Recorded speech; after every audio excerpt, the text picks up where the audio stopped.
முருகா, கருங்காலி கட்டைக்கு நானாத கோடாலி, இரு கதலி தண்டுக்கு நானும். பாட்டி பாட்டி, நீ என்ன சொல்ற?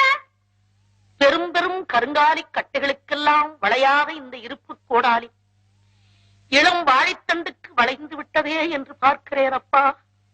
எதனால் அப்படியாச்சு? மனமென்னும் தோணி பற்றி, மதியென்னும் கோலையூன்றி, தமிழென்னும் சரக்கையேற்றி, புலமையென்னும் கடலில் ஓடினேன். அங்கே ஆணவம் என்ற பாறை தாக்கிவிட்டது. அதனால் வந்த வினையப்பா, வினை.